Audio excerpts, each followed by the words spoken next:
In today's video, I'm going to teach you how to navigate through Clipchamp and manage tasks when certain features, like video reversing, aren't directly available.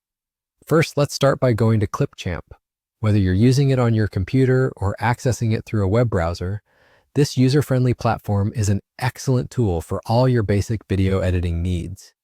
If you haven't used Clipchamp before, you'll find its interface quite intuitive, making it easy even for beginners. One of the fantastic things about Clipchamp is that it offers a lot of features for free, allowing you to edit videos without any hassle. However, there are certain limitations, and one of them is that Clipchamp doesn't currently offer an option to reverse your video clips directly within the software. This means if you're trying to create that cool reversed effect for a video or a specific clip, you'll need to turn to another resource. The next step is to use other video editing software that does provide a reverse feature. Thankfully, there are many options available out there, both paid and free. Popular ones include Adobe Premiere Pro, Final Cut Pro, and even iMovie if you're on a Mac, to name a few.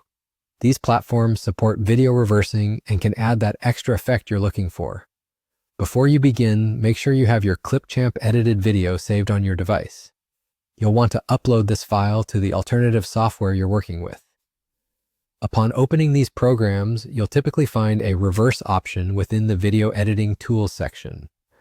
Depending on the software, you may need to import your video, drag it onto the timeline, and then look for a reverse button or similar command in the Settings or Effects panel. By doing this, you can create the perfect rewind effect with just a few clicks.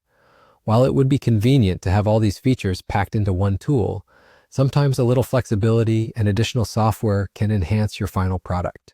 Always remember to plan out your steps and know what tools to use so your time spent editing remains efficient and fun. Once you're done with your editing in the reverse-capable software, you can export the finished video back to your device or directly upload it to your desired platform, ready to share with your audience. Having gone through this guide, you now know how to make the most out of your video editing process using both Clipchamp and alternative solutions when needed. Whether for professional content creation or just for fun, being adaptable is key to producing great videos. I hope you found this instruction helpful and that you now feel more confident tackling your next video project. Thanks for watching and have a great day editing your videos.